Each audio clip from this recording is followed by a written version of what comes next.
bring today there, So Mary Lou? I subscribe to the everything you need to know in life you learned in kindergarten. That's right. Including show and tell is really important. So this is my usual showing off of a local business or event. Great. These are from Cafe Brazil Bakery in Allston. They are right along the route for Open Streets, which happens this upcoming weekend. And so this is the first year that we're doing Open Streets in Allston. It should be a great time. So there's coconut cake, pineapple cake, and honeymoons. Wow, Thank so you kind very of you. much, You can Mary start Lou. with Marjorie there. Check that right. Well, as long as you mention it, we were going to start with this, but it may as well, since you just mentioned it. Tell people about Open Streets in Allston and Brighton. What's going to happen? This year, instead of 3 neighborhoods, we've shifted to 5 neighborhoods where on one weekend day for almost the entire day, 6 hours straight, the major road is shut down to vehicular traffic, which means it's free for kids to run around, not having to worry, for cyclists or scooters or small businesses to have tables out in the street, music and dancing. So it's a good chance to see everyone in the community come together, and we hope that you'll kind of go on this trip throughout the entire city and visit each of them. There are 3 left. It's basically been once a month, and Allston is this month, then followed by Dorchester next month, Dot Ave, and then East Boston. And Newbury Street is every Sunday. That's right, yes. Newbury Street is ongoing every single weekend. I'm nervous to ask you this question. Nobody complains, I hope, do they, about the closing of I'm the sure they streets do. Everyone loves to complain. Well, there's been a lot of adjustment. The degree of logistical planning is quite intense, and that can be everything from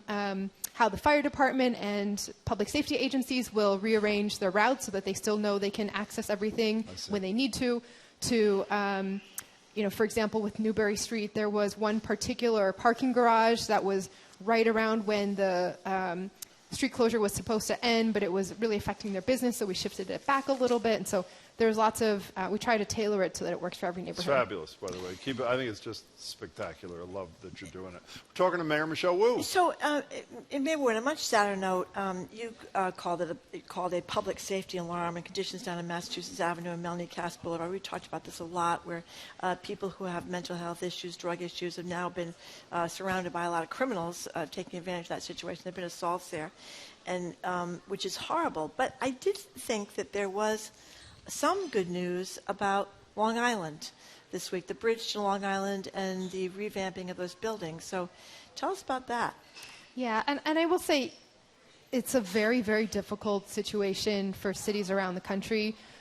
You might have heard that I was away for a little bit, and when I was out in those other cities, I had the chance to talk with mayors there as well, and the scale at which people are having to grapple with the opiate crisis, homelessness, mental health, and everything falling down to the municipal level, when our responsibility is to anyone who shows up in our community, especially in the streets, who need housing and shelter. Everyone is trying to figure out how to meet the need, and it's growing every day. And so we are seeing tremendous success in terms of individuals who are getting services. And I will just, to set the entire context, remind everyone that when our administration started, one of the first things we did was to take stock of how many people were at Mass and Cass living in then very fortified encampments, some for 6-7 years at that point. There were 200 individuals. We got to know each and every person, their medical needs, their housing and family situations, and then we created 200 units of low-threshold housing and moved everyone into that housing, took down every single tent, stored belongings, and the street was clear for the first time in 7 or 8 years at that moment. Out of the 200 individuals who were in that first original census, now nearly 150 people have even moved beyond that first step in low-threshold medically supported housing to having a job, holding down income and housing supports, to having to being in permanent housing now. And so that, in the span of a year, to see that many people transition all the way to the next chapter of their recovery is quite remarkable. We have served now more than 400 people through these low-threshold housing units as others have cycled into their spots. Thousands of people have been connected to treatment, 150 people just in the last month alone, but thousands more individuals have arrived seeking services and shelter in this area. And so it has continued to be a challenge, finding the level of resources to meet the need, but even more so recently, it's been a very difficult and dangerous public safety situation as there's probably about 230 people there during the day. About 30 to 40 people each night are seeking shelter, who we are placing as quickly as possible. But the crowds during the day make it very difficult, and frankly, some of the structures that are there, the tents and the tarps, are shielding where weapons are being stored, illegal weapons, drug trafficking, violence, and worse. And so we're working to, as we head into colder weather, make sure that we have action steps that will continue making it possible for services to be connected and delivered to people while we're planning for Long Island. So Which is 4 or 5 years away, even 4 if years, Quincy yep. doesn't win an That's appeal right. of the permit, right? Yep, exactly. So, but do you have, looking back, do you have any concern that you've downplayed the public safety aspect of trying to find a mix between public safety and public health, Mayor Wu? I don't think that we have, I mean, from the beginning, we've been very clear that this is a housing and health crisis that then has implications that require coordination from all sorts of agencies. I've spent time shadowing with the police officers as part of the street outreach unit. I've gone on the 5 or 6 a.m. morning runs with the Public Works Department as they do their daily cleanings and sanitation in the area. I've spent time with the public health outreach workers, and we've done a really great job. The team has tried to find every possible way to continue innovating, improving the situation, adding 24-hour case management, expanding the spots available. But as more people come, we do need a long-term solution like Long Island and a large-scale campus where we can serve the needs of the region, because right now Boston is shouldering much of that.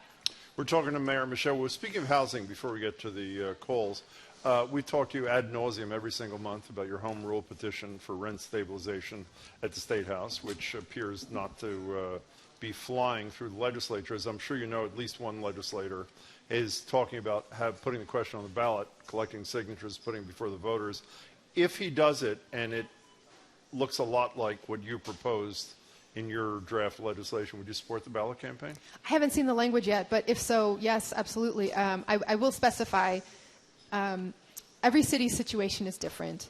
And so I actually, even though we have put forward with really intentionally what would work for Boston, to be clear how Boston would act if the ban statewide on cities regulating rents in some way were lifted, this is the balanced approach we would take.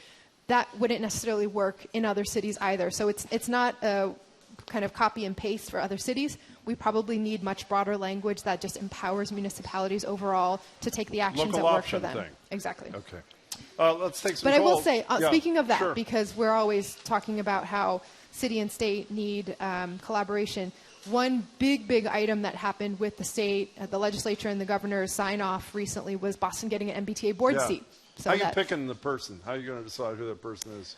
we are open, actually today, we are opening up a call for interest, both from residents and community members who have ideas for what the representative of our city on the MBTA's governance board should raise and the issues that they should take up, as well as you can submit your name for consideration. We're looking for someone who's a Boston resident, a regular MBTA rider themselves, committed to our vision of public transit as really an anchor for vitality, community, and vibrancy of everyone in the city. Speaking of the T, I was going to save this for later, but since you mentioned the MBTA thing, and then we will get to the calls. We had Philip Eng here for the first time the other day, and I think I speak for Marjorie. He's a pretty impressive guy He was with so upbeat. a lot of knowledge. The thing that really The troubled Ted Lasso, you know that's his me, nickname, Miro. he The is Ted described Lasso. in-house as the Ted Lasso of public transportation. He laughed, and he said he hopes he lasts longer than Ted Lasso is lasting. But I asked him about 12 different ways if he knew or would tell the public, either of those things, what the timetable to eliminate all the slow zones was. And his answer was, I can't, and we don't. Does that, I mean, it seems, I know nothing about public transportation, I must admit, at least the planning around it. It seemed to be trouble. Somebody with that level of experience doesn't say, well, here's our plan. We never know if it's going to work exactly as we put it together, but we can tell the rider our goal is by blank of next year, no more slow zones. Does that bother you at all? Yeah, I mean, I understand a little. I haven't had a specific conversation about where they are at this stage. We've sat down and we're eager to support, and we'll use our MBTAC to do that as well.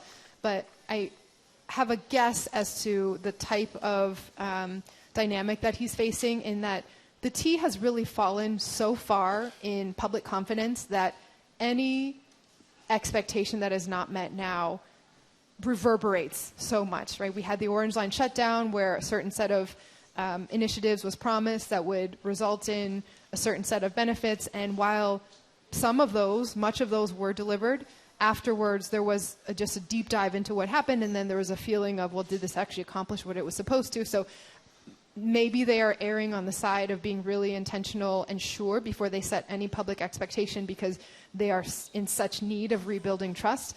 I also know their staffing challenges, which are very publicly documented.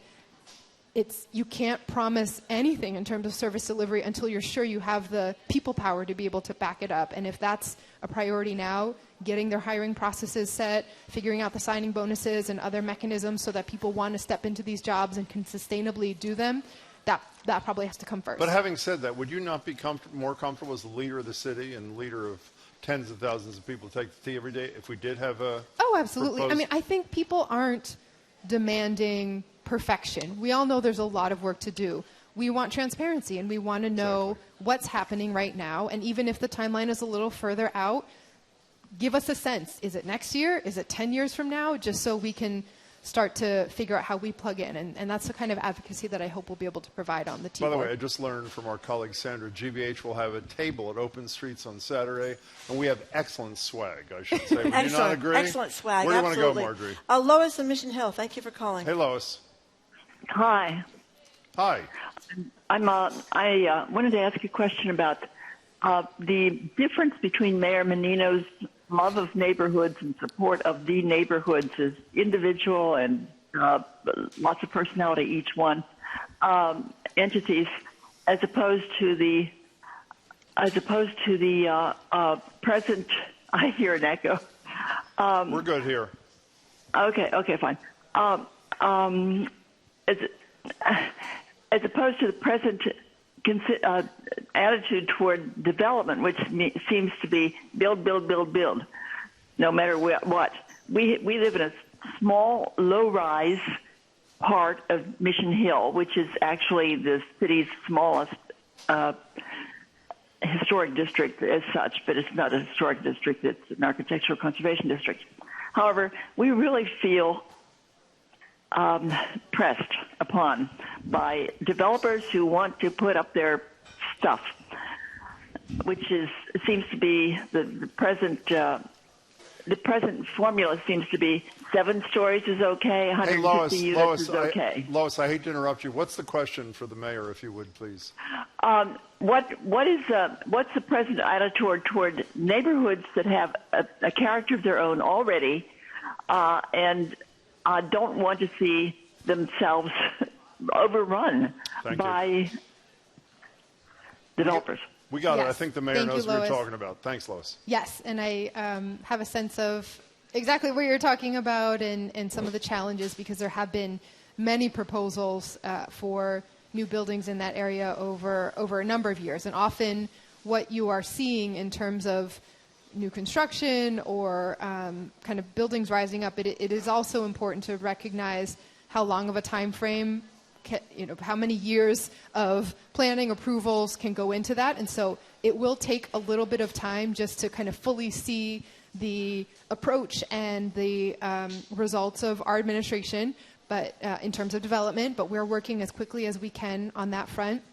I completely agree with you that Boston is special because of the character and the flavor of each of our neighborhoods, and that can be everything from the types of materials that are used or historical markers in the area to the shapes and the designs of the structures that are there.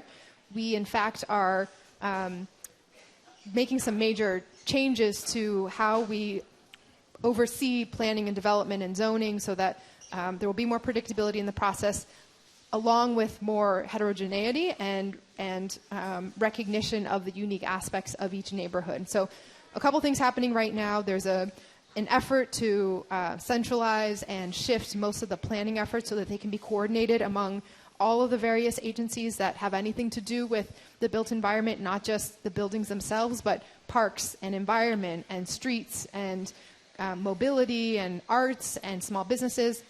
And we're also working to finish a citywide design study that will come up with basically a set of standards for each neighborhood of what types of materials and shapes can really reflect that neighborhood's unique identity. You should never feel like when you're stepping into a neighborhood that you look around and it's bland like anywhere else with all big boxes. We really want to protect and enhance Boston's built environment by building on what is already here. Now, that doesn't mean that we won't have any growth at all. We are under tremendous pressure, and I think the housing crisis and the cost of housing in the city, there are headlines every single day, and we see prices continuing to go up. That is going to be make or break for the city in terms of who will be able to live here. Can families with kids, can seniors, can frontline workers afford to be in our city? We do need to produce more housing as a region and as a state, and certainly Boston will pull our share of that. Lois, thank you very much for your call. We really appreciate it. We have a question from Michael at the library microphone here about the MBTA. Michael, you're on with the mayor. Welcome, Thank you Michael. for coming. Thank you very much. This is an MBTA question. Is it possible to extend the hours of operation of the MBTA so that hospitality workers who are having difficulty affording rents in the city can at least get home after work in a low-cost manner? Yeah, thank you so much, Michael. This is a major area that our city is behind, I believe, compared to other parts of the country and world. It also is holding us back in terms of unlocking a 24-hour nightlife economy, and as you say, those third sector workers who are often in healthcare or who are maintaining and servicing and cleaning the buildings throughout our city. It is very difficult and unsustainable when the T shuts down and you have to find your own way or afford a car or try to make your salary stretch and use rideshare or something like that. There have been so many efforts over the span of, I would say, the last decade or so around late night tea, dating all the way back to Governor Patrick when there was a brief pilot launched for the MBTA to run later on the weekends, Friday, Saturday, and Sunday night. I think it usually would shut down around 12:30. a.m. is when the last runs would leave from Park Street and go out into, along the various lines. That ended up being shut down because of budget, and they cited that there wasn't enough turnout or ridership to justify it. I'm rolling my eyes a little bit because I think we have to set up, one, a clear expectation of what the metrics for success are, but two, you can't have a one-year pilot and expect workers to take new jobs if they don't know that will be there after a year, or businesses to sign leases that are often 10, 15 years long if they don't know if this is going to continue. There have been various versions of night owl service on the bus lines that have been piloted in different areas, particularly for lines that serve more of our frontline workers as well.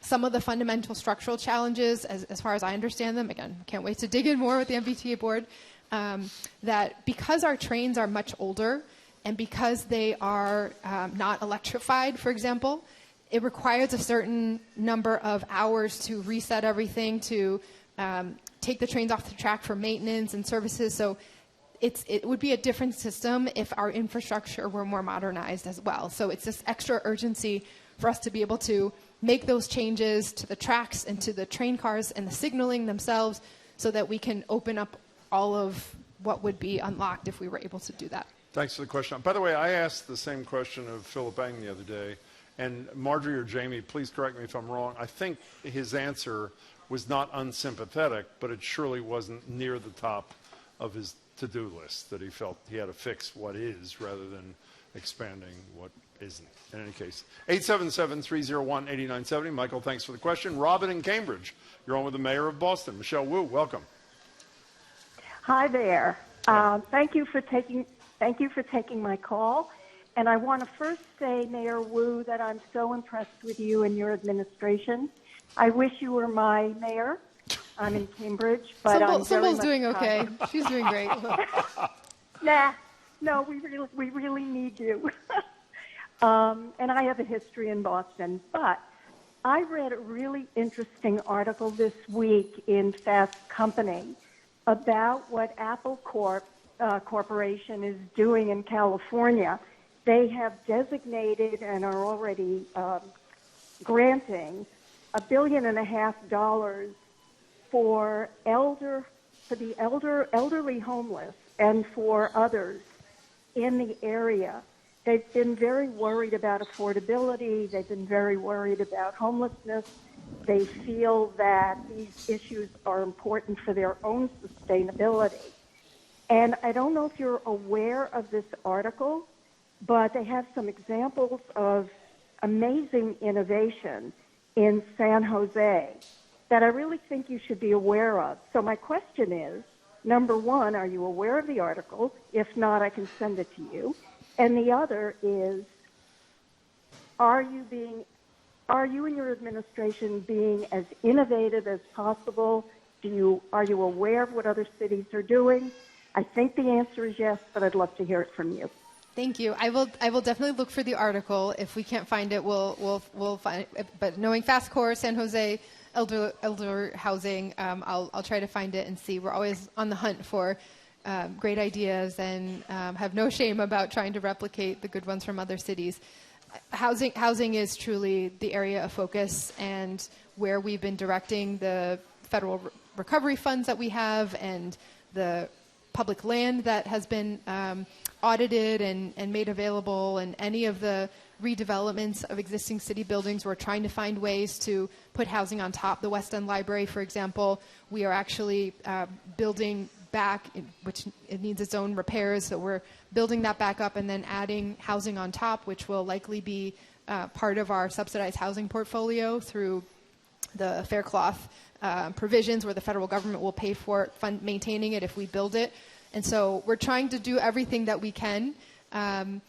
The state has been a partner as well, particularly for senior housing. There have been 3 new developments that are underway that the state has helped us fund as we look to close financing gaps.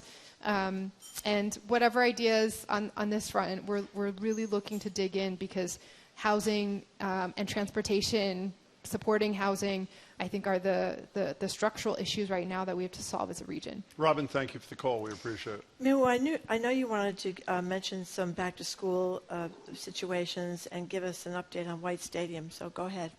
Yes. White Stadium it has been, after the RFP process and vetting and soliciting ideas, we have made the tentative designation for it to be a partnership with the Boston Public School System and a potential professional women's soccer team. This is a really unique arrangement that I don't know if you could find any other professional sports team who would be playing out of a public school-owned facility. But we're really excited about the chance to create the opportunities for our young people there, to host the team and to have such great role models in a really in one of the fastest growing, exciting sports right now, with some of the best athletes in the world as part of the U.S. women's soccer universe right now. So next steps would be digging in to negotiate a lease where they would renovate half of the grandstand for the team's purposes and locker rooms. BPS and the city would renovate the other half. Everything would flow together, and we would keep our fingers crossed to be able to welcome that team. Park, right? Yeah, in the middle of Franklin Park. That's what I thought. Let's go to I'm sorry. Oh, we didn't get finished the school bus. sorry, my apologies. We've hired enough school bus drivers this year, so maybe Yes. things are. We are. This is the Bite your nails the first week of school. perpetual set of questions of how will students get to school right away. And over the years, there have been, questions about whether the schedules were set ahead of time with enough advance notice, or whether there were enough drivers or bus monitors to be able to get students where they needed to go. I just came from the August Leadership Institute with all of our school leaders and their teams and superintendent and school committee chair this morning. And Superintendent Skipper reported that we have 733 bus drivers hired and ready to go, plus another 30 who are in the CDL large vehicle driver's license training program right now. This is the first time we've been fully staffed with school bus drivers in at least pre-pandemic and maybe in many years since then. We also, in terms of bus monitors, have 100 more bus monitors hired and ready to go this year than at the start of school last year, just as a comparison point. 97% of the vacancies that the Boston Public Schools has overall are filled. We just are in a really, sometimes it's small victories when there's been such disruption and stress on the school system through the pandemic and since then. And so it's been a lot of hard work in terms of organization building, training, and I'm really excited as a mom, I'm extra excited for the kids to go back to school, but I'm excited for where we're headed this school year. There's an honest woman. 877-301-8970. One more call, then we'll take a break. Lorraine in Brighton, you're on with the mayor. Greetings, Marjorie and Jim. Good afternoon, Mayor Wu. Hi. Good afternoon. A few things, one very quick and others that be a slight bit longer. Rats is my first topic. Oh. Boston has always been plagued by rats. I think part of the reason is that we put out a nightly smorgasbord for them. Boston does not require garbage cans with lids. People put out their plastic bags full of garbage, and the rats say, "Okay, guys, dinner," and everybody comes and eats. And it seems to me it won't solve the problem, but it certainly could help. Covered garbage cans. Why not? Great. What was your other question? The DCR pools are all closing this Sunday. And I know that the problem largely is a shortage of lifeguards. The lifeguards make between $20 and $27 an hour. It's a highly desirable summer job. And I think there needs to be another pool, no pun intended, of people to draw on to be lifeguards. What about retired Navy SEALs? They know how to swim. We got it, Lorraine. Let's have the mayor respond to both, if you will. Thank you so Thanks much, for the Lorraine. call. I love your problem-solving approach also. You belong in city government. On the rats issue, so first of all, on the kind of how we respond to rodents and rats, the city is taking a much more coordinated approach. As you mentioned, it's not just about getting the call that there are rats or a burrow somewhere and then going out and putting traps, but trying to identify the source of the food sources, water sources, and figuring out ways to eliminate them, which requires a lot more collaboration between different departments, analyzing the data and seeing where we go. We want to strike the right balance between limiting those food sources, but also making sure that we're still meeting people where they are and having our trash pickup services be accessible as possible.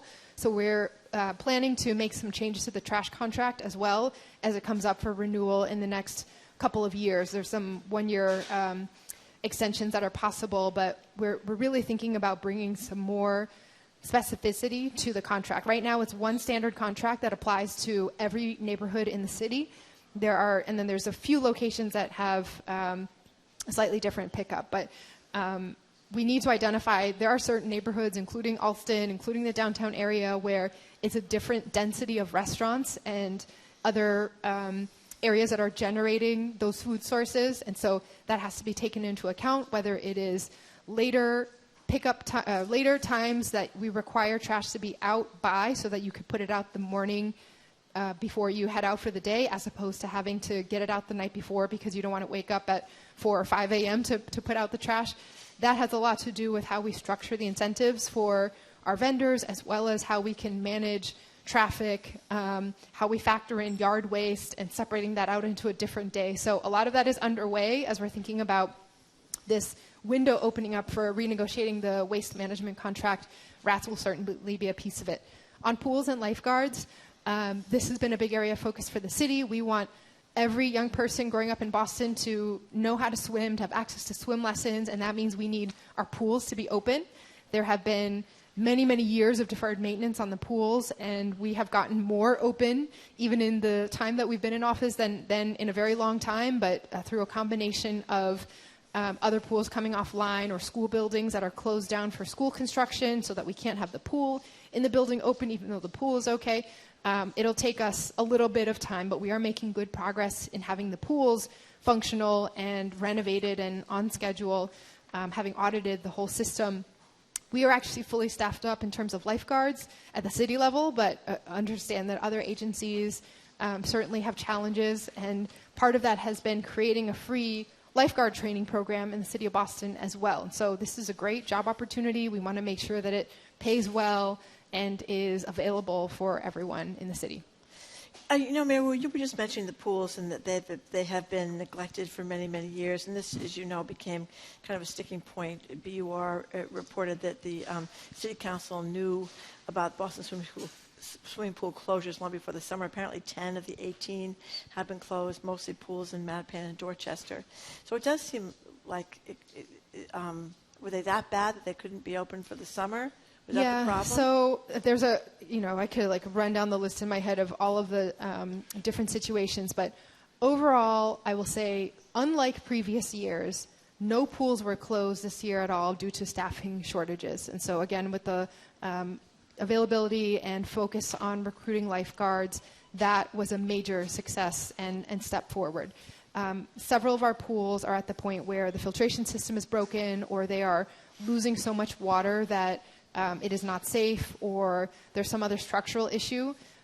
We have tried wherever possible to accelerate construction and total renovation. 2 more pools were reopened this year after renovations and adjustments, but the challenge was that 2 other pools were not available over the summer because, as I mentioned, the school buildings, they're co-located in school buildings, and the schools were under renovations, and this was the only time that the schools could be renovated, is during the summer when the students were there. So there will be a couple more of those situations where the co-located pools over the next year will be coming offline because of school renovations, but in about a year or year and a half, we should be able to see all of the work that we're doing in getting the renovations started and completed really coming online and being felt by everyone. Meaning there could be the same level of closures next summer, too.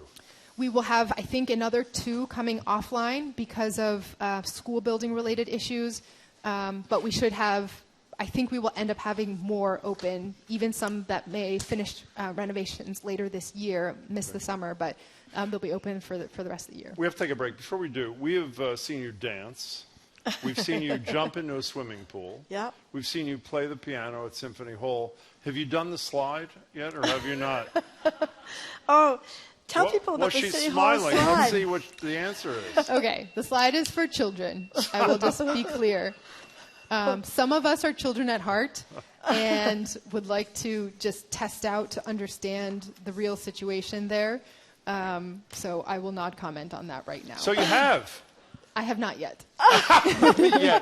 By the way, Yeah. we had Billy Dean Thomas here the other day, who's in charge of whatever engagement at City Hall Plaza, and we asked them about being responsible for the slide, and they said, "Not me." So, in any case, we got to take a break. This is the slide. We should tell people where it's supposedly that's for right. kids, but many adults, including apparently a police officer, Yes, tried indeed. the slide. It did not go well for those adults who tried to get down this slide, which is made for the 5 to 12 set.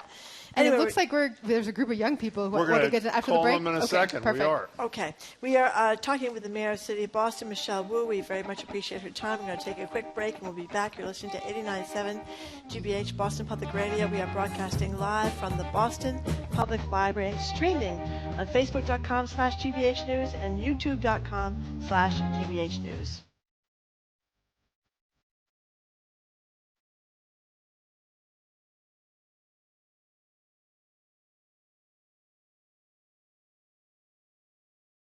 It might not be known for its nightlife, but Boston knows how to party. The bars are great, the people are even better, and the vibe's immaculate. It's a little bit better than awesome. I think it's the best place ever for nightlife. It's definitely more lively than other places I've been. In our series, Nightlife in Boston, we're digging into what makes our city unique and fun, and how it can be even better.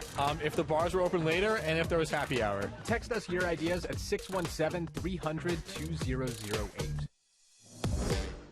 Funding for our programs comes from you and Sunbug Solar, a full-service local solar energy company committed to being a renewable energy partner that guides homeowners and businesses through the solar process, from consultation to installation. Learn more at sunbugsolar.com. And the Cambridge Homes, a nonprofit, independent, and assisted living residence with a tradition of service, working with Cambridge area seniors for more than 130 years. You can learn more at thecambridgehomes.org/tradition.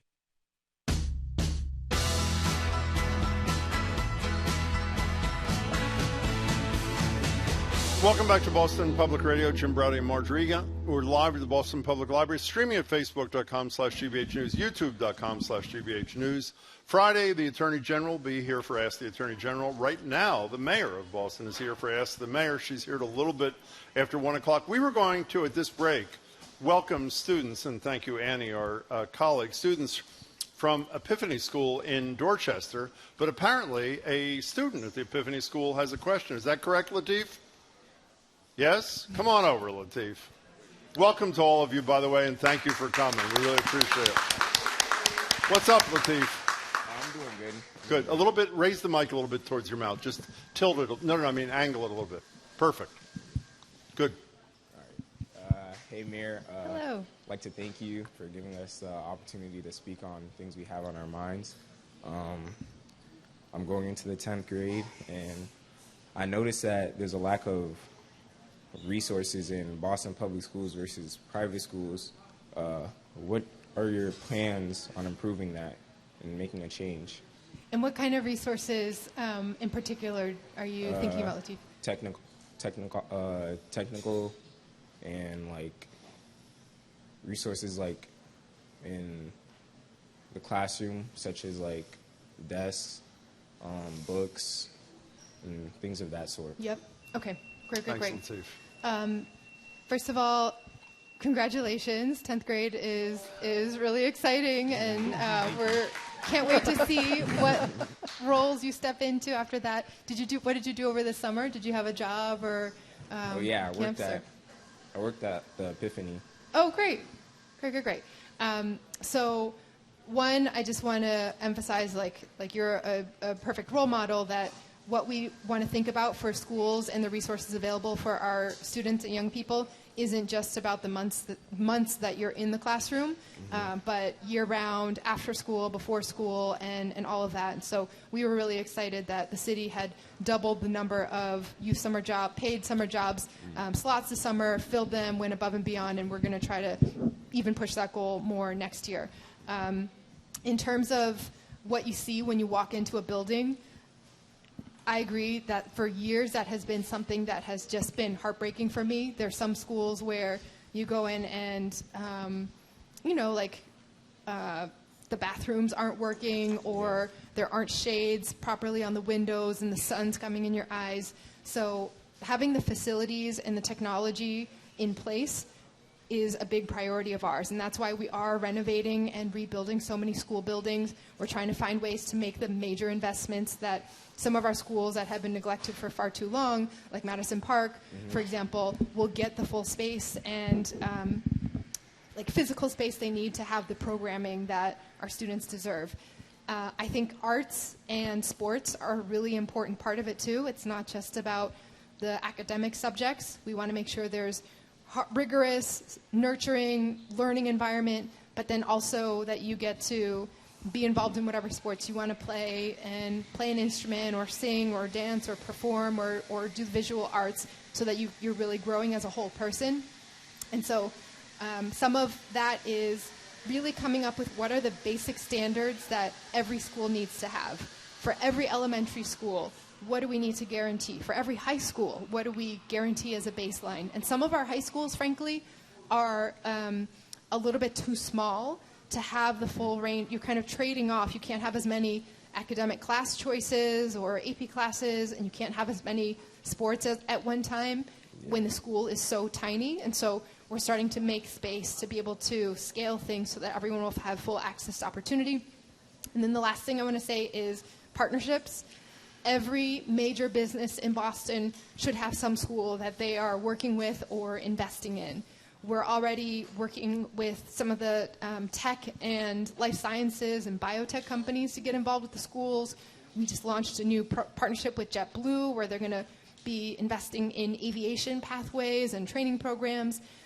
Mass General Brigham is working with us on designing health career opportunities and expanding that. So there's so much to offer in the city that really the entire city should be your classroom, and we want all of that to be available through every single school. Lateef, thank you very much. We appreciate it. Thank you all for being here. You know, Mayor, I hate to be a broken record, and I would ask this question of the Commissioner of Police, who, but we've invited him half a dozen times, and we're told they're looking at his schedule. We've discussed John Danilecki with you, a captain, who was accused 4 years ago of excessive force by a resident of Dorchester. It's been 2.5 years, I believe that's the right period of time, since Internal Affairs looked at this and determined that he had violated the use of force guidelines and had lied. And my understanding is he's still out there, I assume, still supervising cops. There have been other misconduct allegations against him in those 2.5 years.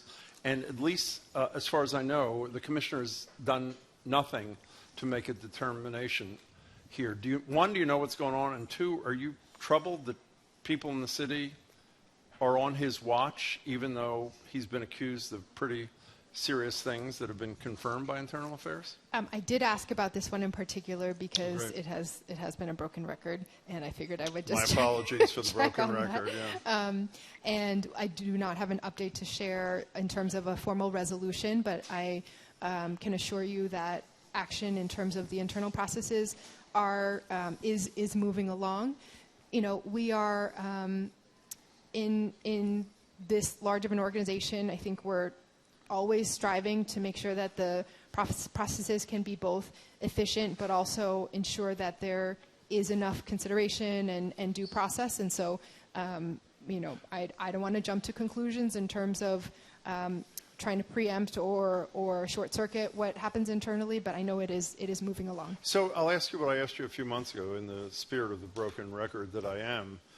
You're a resident of Boston, and he is supervising people in your neighborhood, and you know about his record. By the way, this is not an outlying charge. There have been a lot of these through the years. How do you have confidence that your health and safety is being adequately protected by somebody whose own Internal Affairs Department has said he used excessive force and lied? What do you say to that person? We are working to make sure processes work well and work as quickly as they can, but they can be complex and can require a lot of internal documentation. And the way the system is set up right now with how the contract is set and the other protections that are in place to make sure that every single complaint or allegation is sufficiently investigated. It's the balance that we are living in right now. Last question, are you concerned that it's taken this long for an adjudication by the commissioner? I don't know the particulars of this case and why the time is taking this long. There are others that I had been more updated on and briefed on, for example, relating to January 6th, and those were quite significant with many, many layers of interviews and documentation and securing other bits of information. So they take these investigations very seriously. You know, I should know this, and you just refreshed my memory to a point. Has there been a resolution with the cop who's living in New Hampshire vis-a-vis January 6th? What was the resolution he's no longer there? on the force. He's off the force. Okay.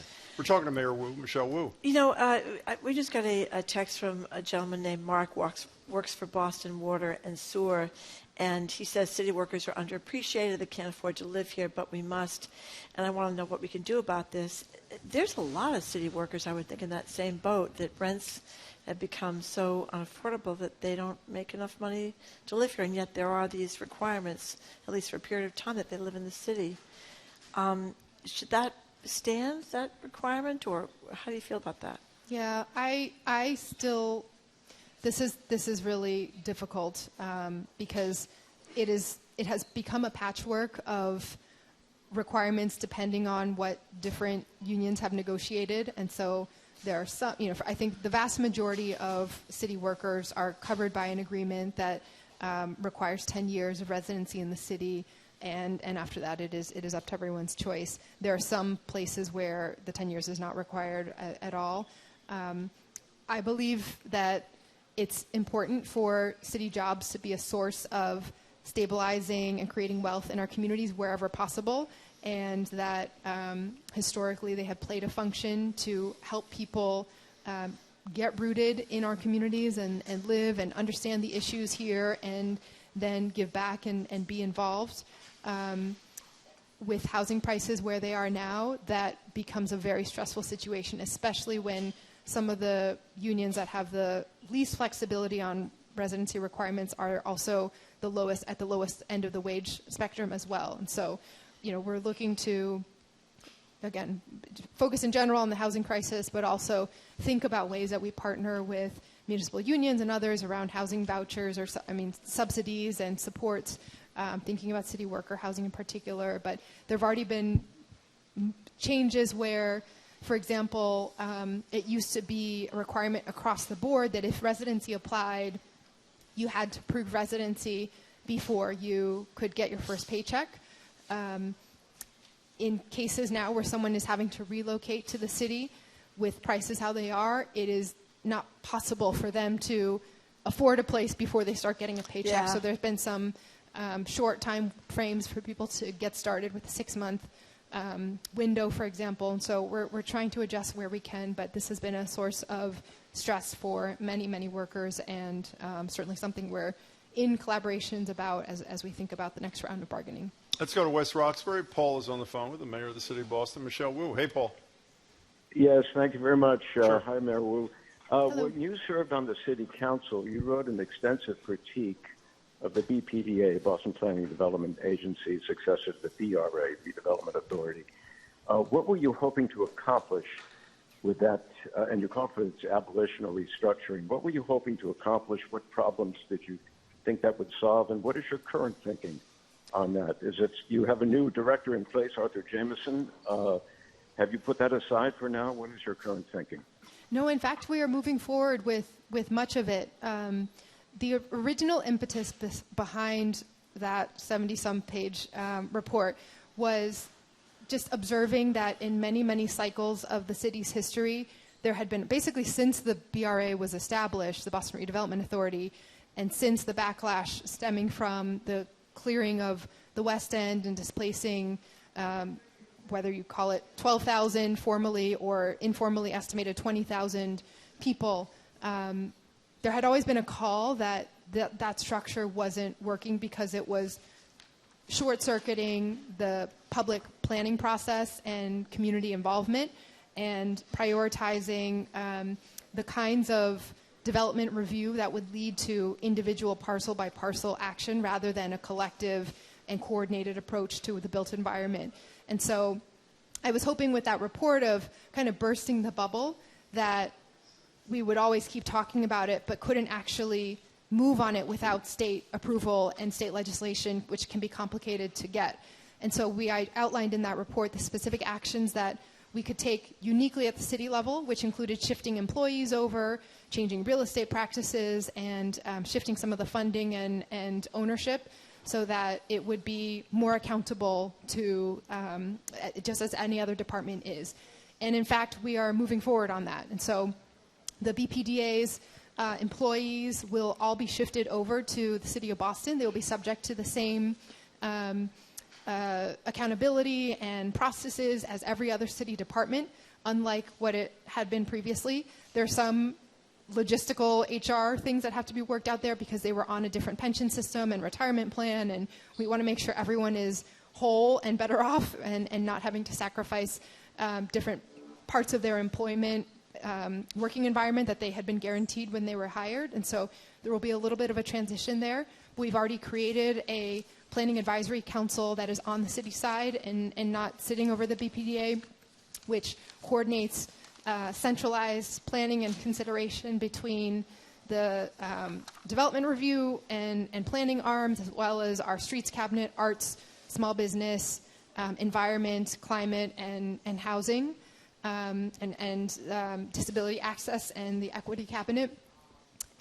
We are also changing the zoning code and working to operate at a different scale so that we're not going just neighborhood by neighborhood, which is ineffective because it takes too long to be implementable at a scale that is real, and then also doesn't give enough specificity to individual parcels. So you kind of are in this middle that doesn't make sense anyway. We're moving to a squares and corridors targeted approach where every neighborhood's main business district will get some improvements that will be at the right scale of density, provide foot traffic for the small businesses, and create more housing.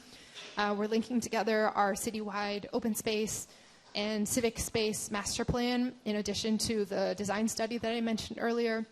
So much of that is up and running, and the goal is that all of the consideration for how buildings are built will be folded into and just as accountable as any other operation that the city is taking.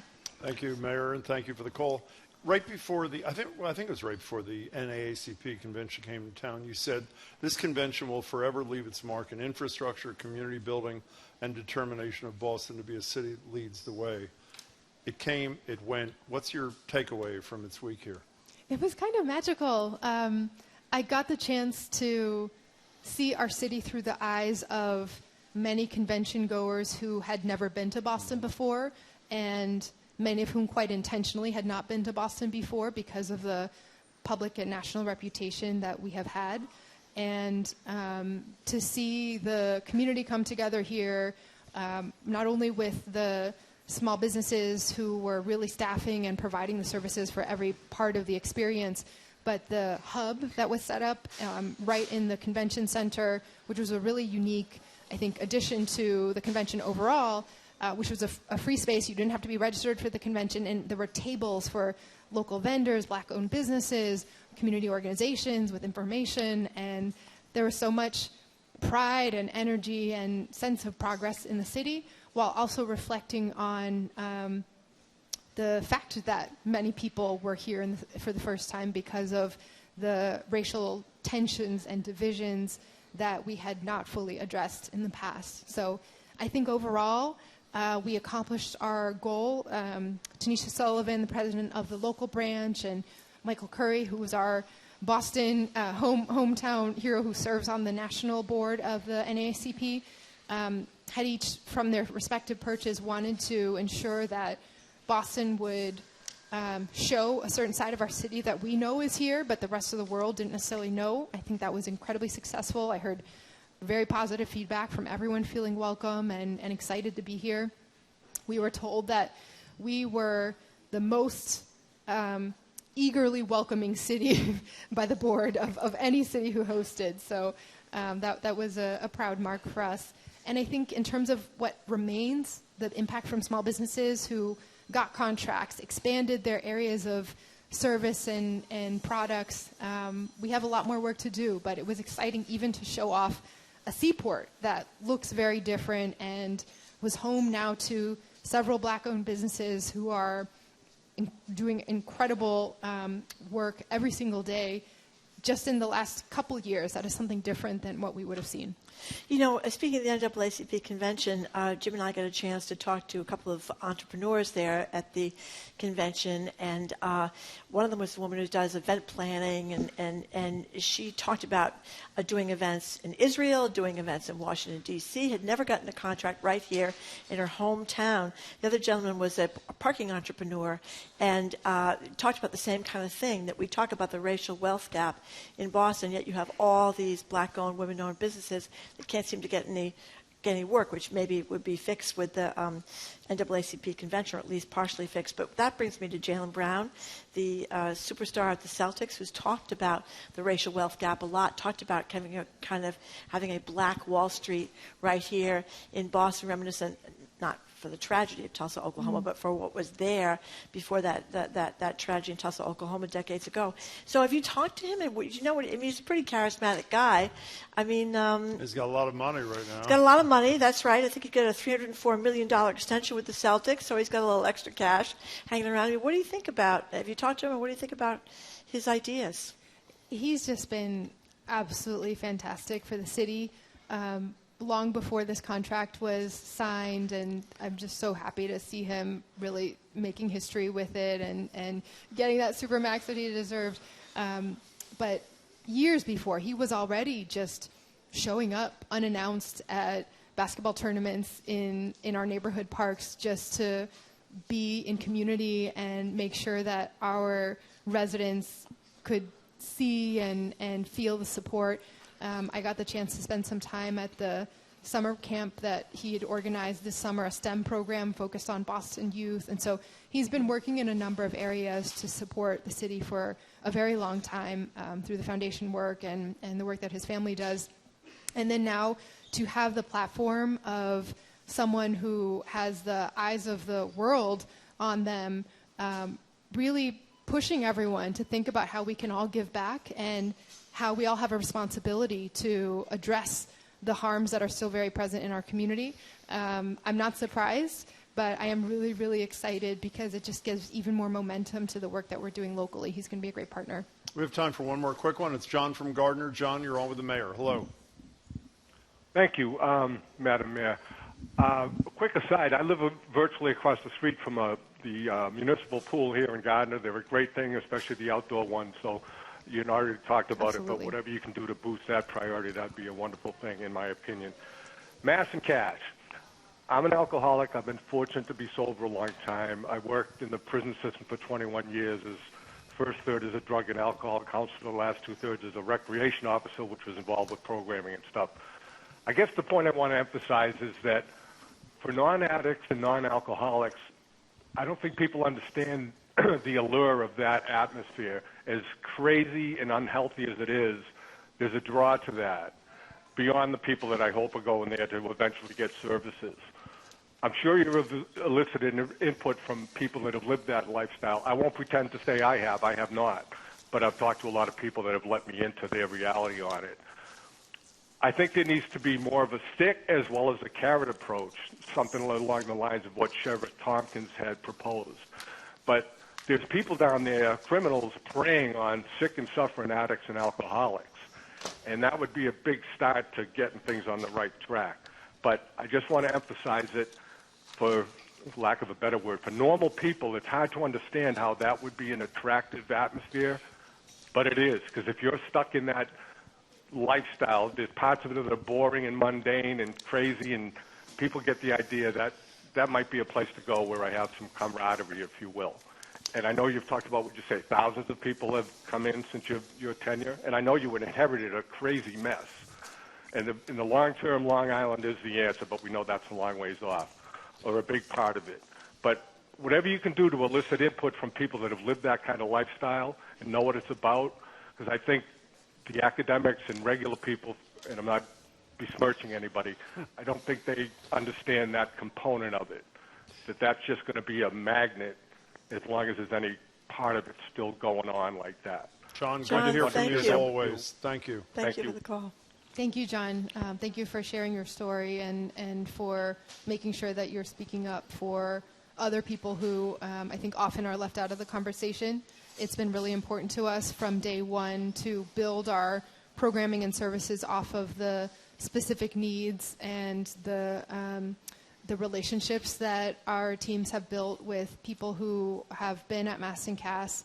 And that's why so much of the day-to-day outreach is really understanding where people are in their recovery journey, what they need, what they might be ready for, what they're looking for in terms of housing and support. And because our teams are on the ground doing that every day, we have a good sense of who is in the area for services and who is, as you allude to, coming to the area because they might be taking advantage of or introducing criminal activity to those who are in need of services. And, you know, I've shadowed every possible part of our teams who are on the ground, and you hear from everyone that it is a different dynamic when it is people who need services, but in a crowd of hundreds of people where there is, you look around and there's criminal activity happening, violence that people are afraid of, and the tents and tarps really do shield a lot of it. When I've spoken to people who were on Long Island or experienced some of the programs, the recovery and housing that had been on the island previously, almost everyone, the first thing out of their mouths is how much that environment was just as important as the programming and the services themselves, that you could be on such a peaceful place where it was just nature, and you look out and you can see the city skyline, but there was just this calm, and that contributed a lot to the effectiveness of being in recovery and being able to focus on themselves and what they needed. And so we definitely are looking to both create that as quickly as we can, but probably in the 4-year time frame on Long Island, but also recognize that the environment really does matter as well in where we're creating access points for people to access services and starting to just reduce the crowds, because it's creating a dynamic that is not safe and is adding a lot of other elements that are not supporting and in fact are undermining people's recovery. Mayor Wu, thank you. Can you give us an hour's notice before you do the slide, too, so we can be there? You have our numbers. If you can just give us maybe 90 minutes. It will be too dark to see anything. I don't think so. Thank you Mayor very Wu, much. we appreciate your time. Yeah, as thank always. you for having Thank me. you so much.